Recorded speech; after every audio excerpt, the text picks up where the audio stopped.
The urban market can be the most lucrative and the toughest for any property developer. I personally think you'd be off your rockers to make this into a one-bedroom flat. Tonight, two pairs of novice developers are launching themselves into this highly competitive market. But will they get it right? It might need underpinning. This one does look particularly bad.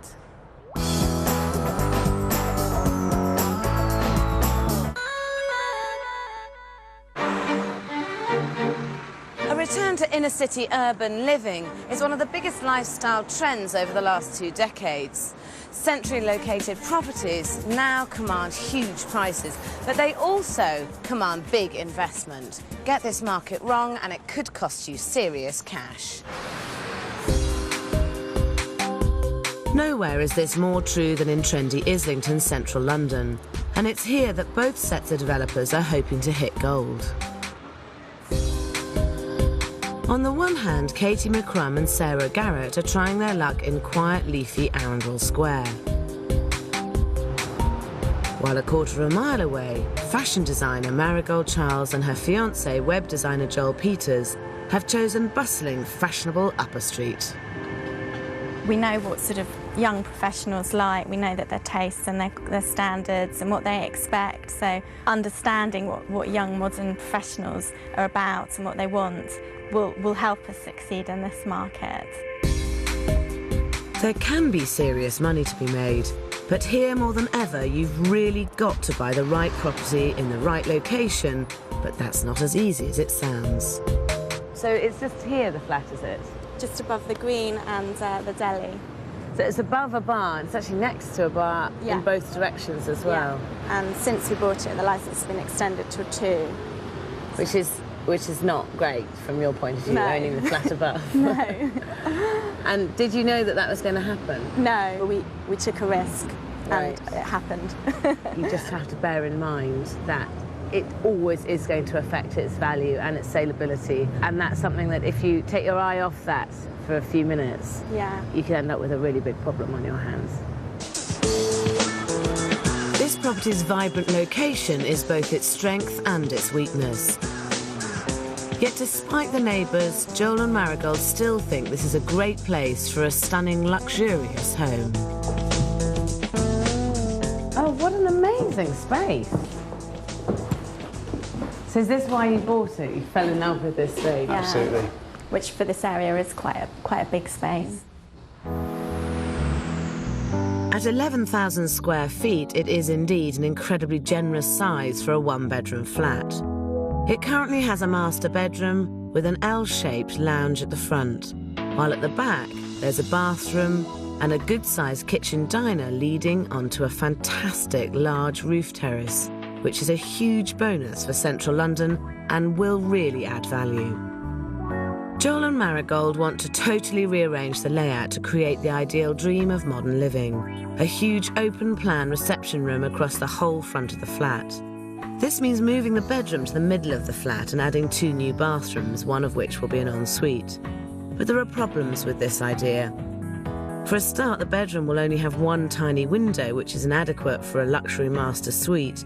But more than that, they're just not capitalising on the huge space they have here. So it's going to end up as a big one-bedroom executive pad, really. Yeah. I mean, you've got a lot of square footage here for a one-bed flat. I think if we closed it off and put in a second bedroom and a hallway, it would start to feel very small very quickly. And the wow factor is the size, so that's why we want to keep that. The space is very expensive around here, and yes, it's lovely, but it's a major luxury having this amount of living space for one bedroom. In Islington, square footage is like gold dust. And extra bedrooms will add tens of thousands of pounds to your sale price. But overlooking this isn't their only odd decision. To have a roof terrace with a flat in this kind of area, and that's a really major selling feature, isn't it? Actually, we want to turn it into a conservatory and extend the kitchen out here and make it into a kitchen dining area. So we won't actually have that much roof terrace available as outdoor space. Do you not think the kitchen's big enough as it is? Yes, we do, but we wanted to utilise this space to the maximum. How much have you got to spend on the conservatory? Because I'd have thought a decent conservatory out here to warrant this flat in this location is going to cost you the best part of 50,000. Well, we haven't budgeted that. What have you got? We've got about 10 to 15,000. 10 to 15. It's crazy to reduce this potentially profitable outdoor space, quite apart from the fact that they haven't even thought about how to afford it. In fact, I'm a little worried that they haven't put that much thought into the budget at all. Joel and Marigold purchased the flat for a hefty £320,000. They have an unrealistic budget of just £60,000 for the whole renovation. If they were lucky enough to sell for their asking price of £420,000, they'd make a profit of £40,000. I think this is an optimistic figure. In fact, I worry that they might not break even with this strategy. But looked at a different way, I think these two could have accidentally stumbled across a gold mine without even realising it. I personally think you'd be off your rockers to make this into a one-bedroom flat. And to make the most money on this, there is another option, and that's that you split it up into separate flats. Create 2 studio flats at the front, over the bar, and one bedroom flat at the back here, which means you'd get £550,000 resale on this, as opposed to probably 380, 390 doing that. What do you reckon? It's controversial. It's controversial. Our main reason for doing this is we are actually quite passionate about not splitting up properties into tiny pokey flats. There's no reason why, with a very, very small space, you can't have a beautifully designed, really, really cool studio flat. It doesn't have to be horrible. We don't have masses of time now to rethink our plans. But you are above a bar, and smaller units that are cheaper units, people are kind of more prepared to just deal with the fact that they're above a bar. They're paying less. Yeah, that's the deal. This is a business. And it's not a business if there's no profit at the end of the year. But literally, I think time is of the essence here. We've got 2 mortgages to pay, and maybe, unfortunately, we haven't really given ourselves enough time now to backtrack and rethink our plans. When there's this much profit at stake, and £150,000 is a lot, then it really isn't too late to change your mind. I think Joel and Marigold could make 2 compact but very smart studios at the front, each with floor-to-ceiling windows overlooking the green, and a stylish 1-bedroom flat with a roof terrace at the back. Joel and Marigold have a fantastic opportunity to make an unbelievable profit, but they're just not working to the strengths of their location. Above a bar is not the best place for high-end luxury. A quarter of a mile away, in the more residential surroundings of Arundel Square, interior designer Katie McCrum and publisher Sarah Garrett are also targeting the stylish urban professional with their plans to create a desirable pad out of this 2-storey ex-squat maisonette. But as yet, they don't have the first idea how much work is needed, because they bought it in auction and didn't even view the property first. This is the one. Right. So you bought this in auction on the spur of the moment, so to speak. Yeah, I think we did everything wrong. Everything you're not supposed to do in the book. I think you should err on the side of caution in auctions, because whilst it is possible to pick up a bargain, it's really unusual. And if it's cheap, there's very often a good reason why it's cheap. Well, let's go and have a look inside. And this was cheap for the area. Katie and Sarah paid just £250,000 for this maisonette and have a budget of £75,000 to do it up. They hope to sell for £350,000, making them a gross profit of £25,000. But they actually have no idea if these figures are realistic, as they've never been inside the place, and it certainly looks like it's suffering from its years of neglect. It was squatted before, was it? Yeah, apparently they didn't treat the place very well. They had like 5 o'clock in the morning parties and barbecues. It wasn't looked after at all. Right. Yeah. And then downstairs bathroom, a bit of dry rot. Oh no, it's wet rot.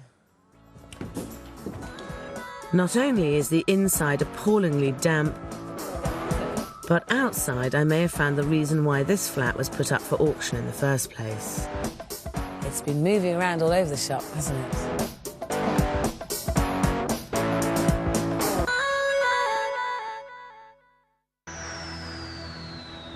In Arundel Square, Islington, Katie McCrum and Sarah Garrett had wanted to turn this 2-bed ex-squat into a des res for the urban professional. But buying blind at auction means they're only now discovering the whole back of the house has slipped dangerously. There's ties all over the place. You can see all the lines of the brickwork has slipped. The header on the window slipped. They've tied it in all the way down the party wall there. On this side, they've tied it in. There's another brace in the middle. But down here, that looks like it's been repointed again more recently, so it's obviously still shifting. This one does look particularly bad. It might need underpinning. It's a question of whether it's still moving. Is that something that can be quite costly? Or? Yeah. I mean, it's not hundreds of thousands, but it's not hundreds of pounds. I think due to the amount of movement that clearly has happened, you need to have a structural engineer's report. Can get that. And the only solution to the way it looks cosmetically is to rebuild the back of the house, but that's going to cost you. This is a total nightmare. If they don't deal with it, they might never be able to sell the property, but putting it right could cost thousands.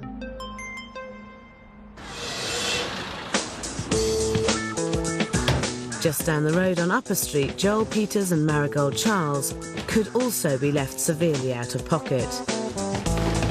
They're developing above a bar, but have determinedly decided to keep this as a luxury one-bedroom flat, throwing away the chance to make a massive £150,000 potential profit. To turn the property into 3 small flats goes against everything that we've actually felt strongly about on this project.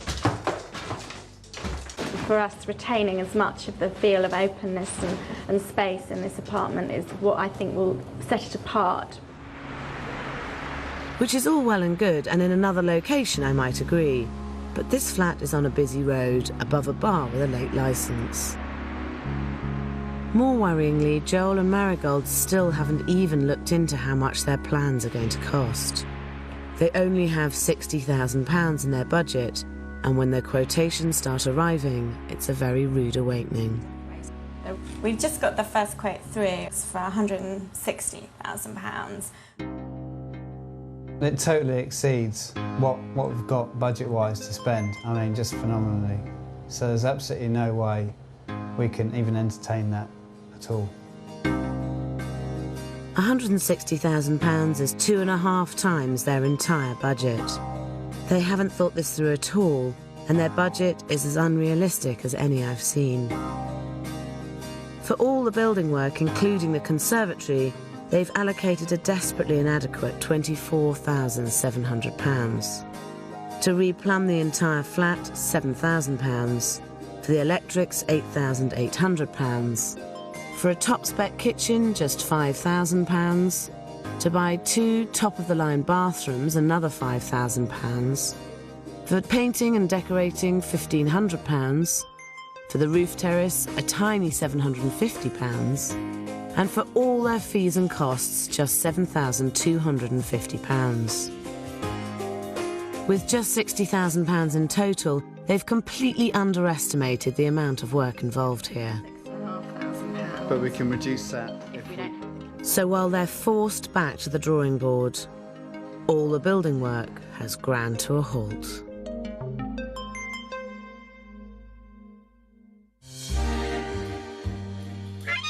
After 3 long, painful months of redrawing plans and shuffling budgets, Joel and Marigold have finally found a way to push this development forward. We decided to rethink the fact that it was a 1-bedroomed apartment, and maybe we should add in a 2nd bedroom. And also, we've decided not to go ahead with the conservatory. Excellent. What a wise decision. That's brilliant. And so how's your budget? The original costs in total was 60,000. Where are they now, do you think? 110. 110. Gosh. So now you're hoping you'll make some profit, but may well only just break even? Absolutely. Yeah. Gosh, that's quite a come down, isn't it? If we say this is our first one, this is a learning curve. By our next one, we'll have got all our pieces of the jigsaw right. But I'd love somebody to have come up and sort of given us a reality check right off. I thought a reality check was exactly what I had given them. But now, to cover their mushrooming costs, they've had to put their own home on the market. I really wish they'd think again about the massive profit they could make if they split the flat into 3 smaller units. And this is such a great location because it's so central and it's really fashionable, this area. So you've got everything going for it, whereas at the moment, it's going to be touch and go whether there's any profit at all. Definitely. We completely agree with you, but we're just not doing it. But this is supposed to be a business. Joel and Marigold could still make a massive £150,000 profit instead of just breaking even. And it wouldn't have to mean throwing style out of the window. In this area, studio flats sail out of the door if they're well designed, chic and reasonably priced. They certainly don't need to be pokey or look cheap. Small spaces can be just as fashionable as larger units, and there's still a premium to be had for good design.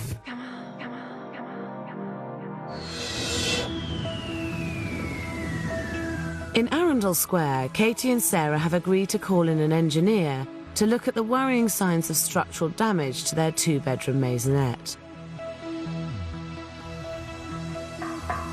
If he finds the house is still moving, then it will have to be underpinned, costing Sarah and Katie thousands of pounds.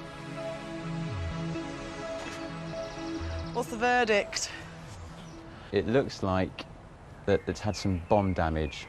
You've had some, not recent, no, World War II probably, and you probably had a bit of shrapnel or a bomb take out that side of the house, of your neighbour's house. And that house holds up this house. The good news is that you haven't had any movement in the past 20 years or so. It's highly unlikely that the movement will occur again. Woohoo! That's great news. Goodness. I think we've been really lucky, and I wouldn't do the same thing again. I think, you know, it's really raised havoc on my nerves, actually. So I'm relieved at this stage that we're where we're at, and it's all okay right now. On Upper Street, the good news is that the builders are back and work creating the 2nd bedroom finally begins. The bad news is that they need to save money. The budget has already nearly doubled to £110,000, and at this rate, Joel and Marigold will be lucky to break even. But this flat needs to look fantastic to stand a chance of reaching their target sales price. The biggest challenge is really to get something very high specification without overspending. And that's going to be hard. The Islington market expects the best, so they mustn't compromise on quality. But once again, their unrealistic budget has let them down. They've only set aside £5,000, but what they want is a top-of-the-range kitchen. The price is extraordinary. That 47 grand was actually what we intended to spend on the whole project at one point. So, If you work out that this is our ultimate kitchen, and then we find the look and feel that we like from here, and then try and improvise. when you look at the quality and the finish of what you get on something like this, you couldn't replicate that with £5,000. Marigold's right. It is hard to do top spec cheaply, so they're going to have to be very clever about where they spend what little money they've got left. The question really for us is, do we put in a very, very low-end kitchen in order to keep ourselves at that £5,000 budget, which isn't the market that we're aiming for? This flat's got to be really spectacular to get someone to pay top whack for it. I don't think you can afford to go for a really cheap kitchen in this. The only way of doing it is to find end-of-line, one-off, absolute bargains, ex-display, and you need to go with your sizes. That's the key, is to go with the size of what you want. You go in, if you see something, like, you have to buy it there and then, because there's no lag time, you can't order it. But it means that every weekend and every evening is going to have to be spent hunting down products at less price. But I don't think you've got an option at this stage.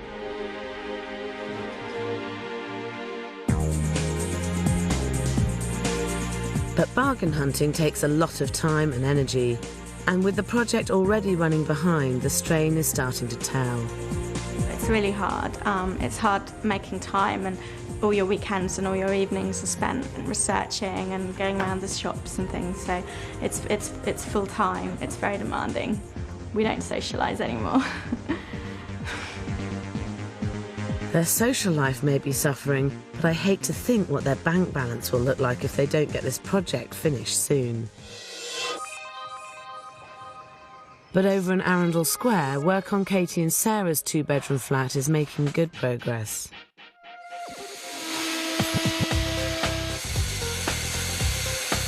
Sarah's leaving Katie in charge of overseeing the plans and build, but although she's an interior designer, she's used to working with bigger budgets of other people's money.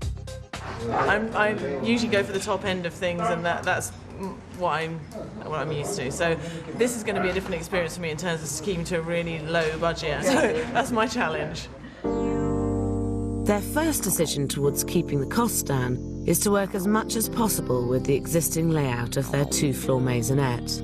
With this property, this is absolutely the right thing to do. Upstairs, there's a kitchen, large living room and tiny second toilet, which they want to knock out to create a useful study area. This is perfect for the urban market, as is the plan to turn the shabby kitchen and living area into a contemporary open-plan kitchen, diner and living room.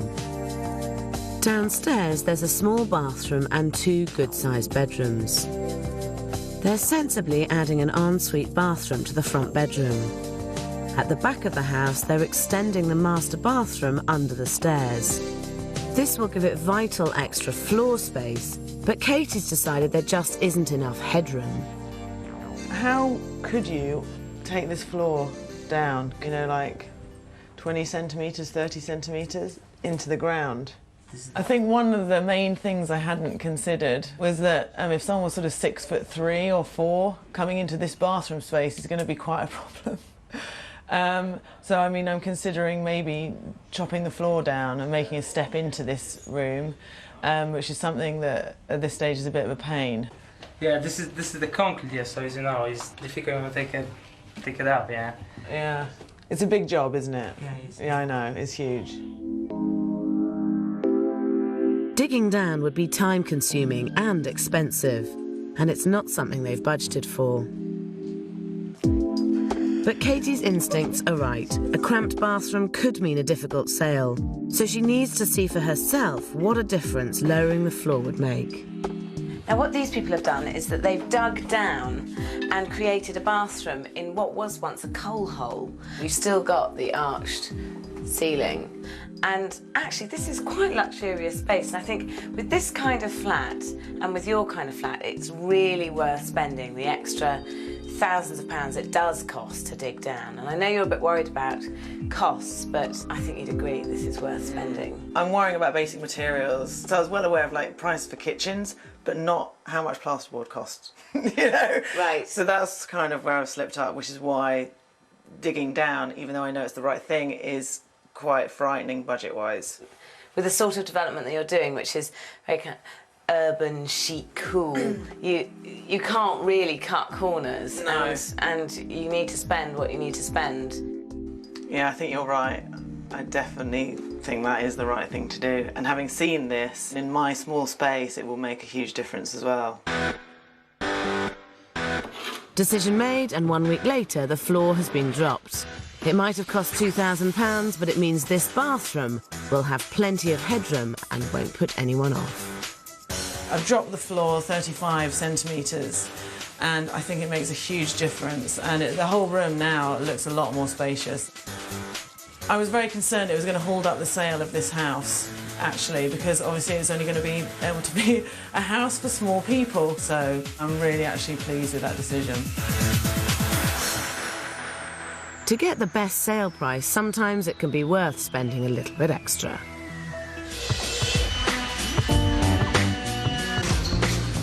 And that's exactly what they've had to do in Upper Street, with Joel and Marigold's newly installed top-spec kitchen. There was a lot of shopping around, and we did agonise over every single aspect, even though it might look like a very simple kitchen. To get that look was actually quite a lot of work. We've spent about £15,000 on the kitchen, and so going over by £10,000, it was a shock that that's how much kitchens cost. It would have been nice to put an amazing kitchen in for £5,000, but there isn't one out there.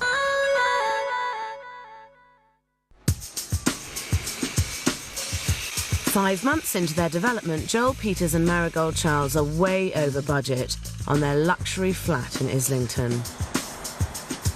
And they've now discovered that their decision to move the master bedroom to the middle of the flat could be a big mistake. We thought we would be able to drop the window and have a much bigger window in that bedroom, and we've now been told that we can't, that the window has to stay the same, so we're stuck with a small window. Joel and Marigold have only just realised that they can't enlarge the window as it overlooks a neighbouring roof terrace. It's all part of the challenge of urban development. Not only is the flat surrounded by buildings, their roof terrace is overlooked by ugly, noisy extraction fans. And they've caught some builders installing yet another. We would like the fans not to be facing into our flat. You'd have to make a new box. I'd have to go and make it, so... Yeah. Right. And how in the workshop. There's nothing he can do. Okay. Getting all the surrounding fans removed is totally unrealistic. But this doesn't have to be a disaster. They could still turn this into a fantastic space without having to spend too much money. Now, I wanted to bring you here for inspiration for your roof terrace. So, I mean, what's great about this is that they've managed to really dramatically screen the outside world. It does feel like you're in a really secret place here. You don't actually notice it from here, but actually that bamboo is screening out an awful lot. There's some pretty kind of unattractive lumps of backs of building which you don't see because of the screening. So that would be perfectly achievable in your roof terrace. Yeah. Do you think a water feature is worth considering? I think so, yes, because it is quite noisy at the back there, and it's something to distract the ear from the other noises as much as the plants are there to distract the eye from the other buildings. Clever planting means you can create a wonderful sense of privacy, but it also means that you can choose which views you want to keep and which you want to lose. In Arundel Square, it's 3 months into the renovation of this 2-bed designer maisonette. But while they've managed to keep to schedule, they've been less successful keeping to budget. Katie's had to hit the discount shops for end-of-line designer fittings after grossly underestimating the cost of their building materials. I think we're looking at probably quadruple what we originally thought, which has been pretty frightening. And it just means other things will suffer, and I've got to not let them look like it's suffered. But their latest cost-saving idea is a step too far. I don't think it's worth putting a fireplace in just for its look, and we're not really prepared to pay a fortune to get it fixed up. So that's automatically a lot of money off for us, off the budget. Close it, forget it even existed, and do something either side so it doesn't look like it's a fireplace. Katie and Sarah are anxious to save money and keep the build moving on quickly, but losing the fireplace is a really bad idea. There's nothing for it but to take matters into my own hands. Hi. I brought a present. And it's not because I'm angry. Do you know what I want to do with this? What? Can you guess? No. Oh yeah, you want to knock out my fireplace? I do. I do. I don't know if you can. This room without a fireplace doesn't do it justice, and you can't afford to not have a really quite impressive and grand focal feature in this room, because otherwise it's a bit like a kitchen breakfast room. Whereas you put a fireplace, and this is very clearly the living room, and that area is the kitchen breakfast room. I think it doesn't matter how much it costs, you have to get one in there. Well, I'm a little bit nervous about that. It won't all fall down. There's no way. Oh my God.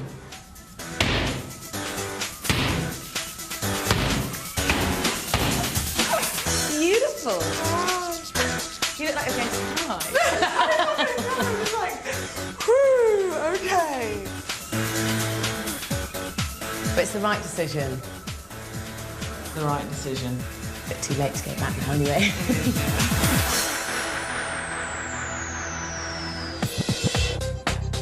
In Upper Street, Joel and Marigold's grand plans and unrealistic budget means their financial situation has finally hit rock bottom. At the moment, we're staying on one of Marigold's friends' floors, basically living out of a suitcase. We desperately need to sell our place to release the funds to actually continue with this. With the situation so desperate, they really ought to be watching every penny. But they've become so personally involved with this project that they've lost all sense of reality and are now rewiring the whole flat with an expensive home entertainment system. People, when they're coming home from their stressful jobs, can potentially just stroll into any room, put their favourite track on. And we feel that's a real added selling feature. And in the right place, it might be. But they're £50,000 over budget, and this is yet another mad decision. So this is the remote control? This is it. OK. And it's just basically the latest thing to come out of America. In terms of cost, this must be costing a fortune. A, the extra time for the electrician, extra cabling, and the unit itself. What are we talking about in total? For a complete home cinema system with the speakers in every room, you're looking at around £10,000. So you're spending £10,000 on a home entertainment system in your flat above a bar? Yes. Yeah, we just wanted to make sure that there was no excuse for people not to buy the flat. I mean, in a £1 million penthouse, they would expect features like these, but I'm just not sure that your flat, being above a bar, the market will expect this, and it's a lot of money to spend on the off chance. It's going to be... It's not the penthouse, is what you're saying. No. And that's very upsetting. Yep. You're already 50,000 over what you were originally planning on spending. It's just such a bizarre kind of leap to go from where you are with your development to spending £10,000 on a home entertainment system. And will you at least consider not putting it in? It's on order. We don't want to be stuck with a property with a big mortgage. We want to shift it. And this, I think, is a way of doing that. Well, let's hope so. This is one of the worst decisions I've heard. Spending money they don't have on expensive boys' toys won't add any extra value to this development. Over in Arundel Square, Katie and Sarah are aiming to get the best finish they can without overspending. But Katie's made another cost-cutting decision too far.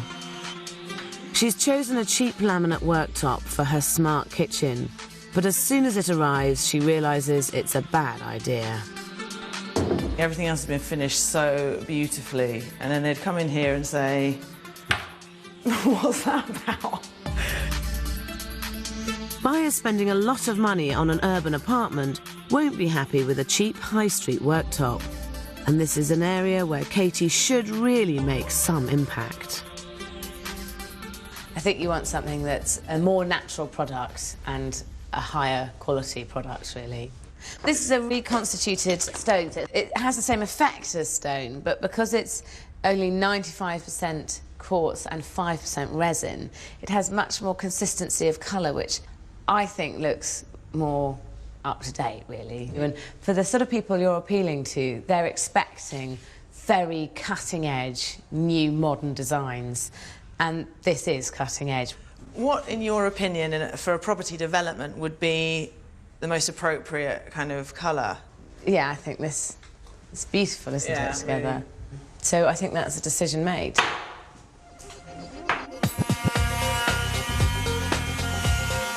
It's the last of the big decisions they have to make on this development. And once the worktop's changed, it takes one final push before 17 weeks of hard work comes to an end. What was once a rundown ex-squat has been transformed into a fabulous cutting-edge urban pad.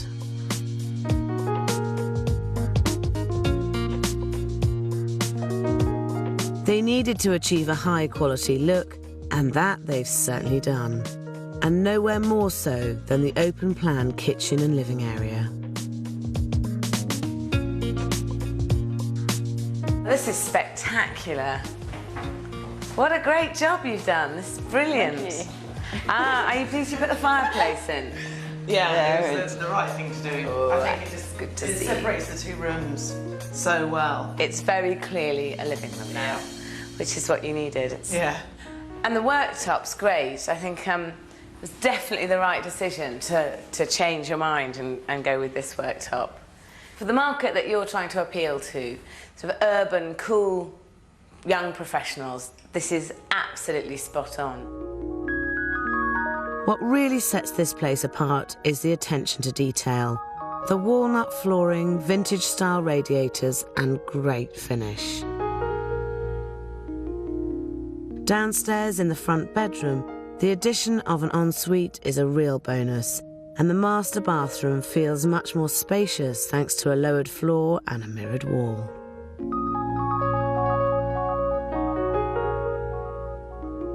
What's more, they've done it all for just £1,000 more than they budgeted.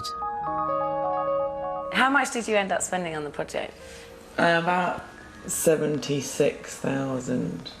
Gosh, so not very much over what you're expecting, really. No. So that's pretty impressive, I think. Do you have any idea what the flat is now worth? 350, 360. If it's worth what they're hoping, they'll make a profit of £34,000. But will the agents agree? Very smart, modern. More height than normal in the bathroom, so I guess the floor's been lowered slightly here. Then we've got the study area, which is ideal for anyone that's working from home. Wow, it's a great sized room in here. Open plan living is very popular at the moment. Very high quality wooden flooring as well, finishes it beautifully. I would value this property at £380,000. I would recommend an asking price of £385,000. The valuations came in at £380,000 and £385,000. Oh. If you did sell at the average of those two valuations, you would make a £56,000 profit. I think we're going to have to go out and celebrate and spend all our profit. The only way I could fault this entire development is the fact that you did buy it in auction blind. And that was a massive, massive punt. We won't ever do it again. Oh my God, it was just dreadful. So you'd never do that again? No, not like that. I would buy an auction again, but not just by looking through the window. Despite the nail-biting risk of buying at auction, Katie and Sarah have made a fantastic and well-deserved profit. Unfortunately, in Upper Street, it's a very different story. They're 5 months over schedule, the money's run out, and they've had to resort to their credit cards to finance the rest of the development. I mean, our goal at the moment is just to get it completely finished, and we want to do that as quickly as possible now, because the longer that it's taking to finish, the more it's costing us, and we just need to get it valued and put on the market and make sure that we've made some money on it. But at what is now a massive £70,000 over budget, I think these two would be lucky to break even.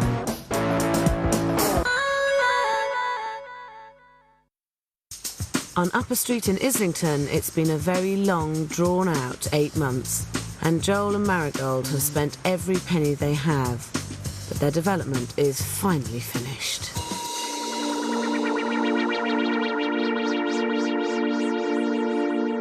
The place is unrecognisable. A scruffy, dilapidated old shell has made way for a luxurious 2-bed modern apartment.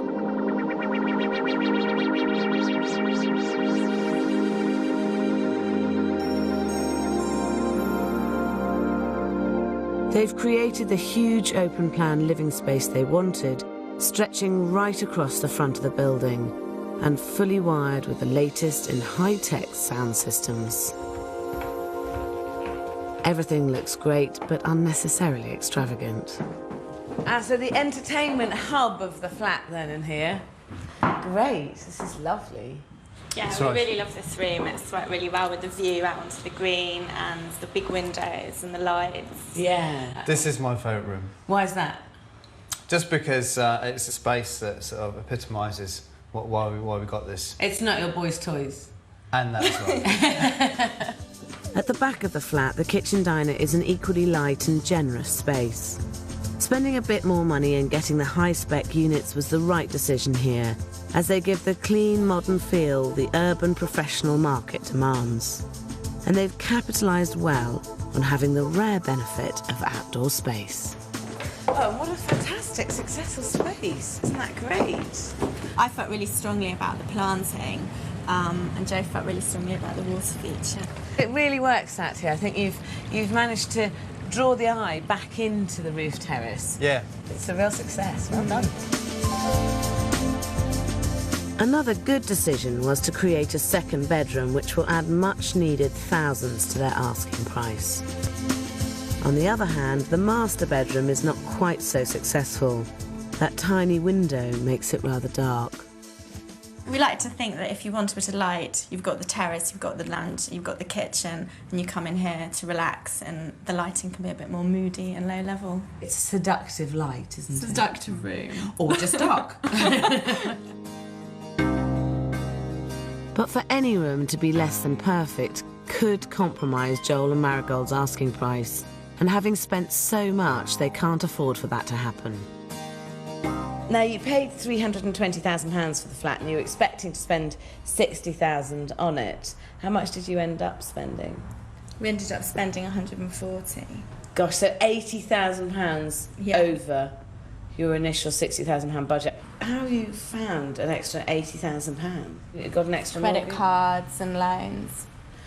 So you're hopped up to the eyeballs now? Absolutely. They went over in almost every area. Labour and materials went from £24,700 to a whopping £46,550. Plumbing and electrics rose over £1,000 to £16,850. The kitchen and bathrooms came in at £20,430. Painting and decorating increased to £2,750, even though they did most of it themselves. The roof terrace went from £750 to £3,500, which was money well spent. But the entertainment system was a non-essential extravagance at £10,000. Their fees soared from £6,000 to £39,700, taking their total spend from £60,000 to £139,780, more than twice their original budget. With such a big overspend, Joel and Marigold are in real danger of making a loss. Just to break even, the agents would need to value this place at £460,000, £40,000 more than they'd originally hoped for. Great location, slight negative, just above a bar. It's okay, lacks a little bit of natural daylight. Perfect for Islington Market, high spec, fantastic for entertaining.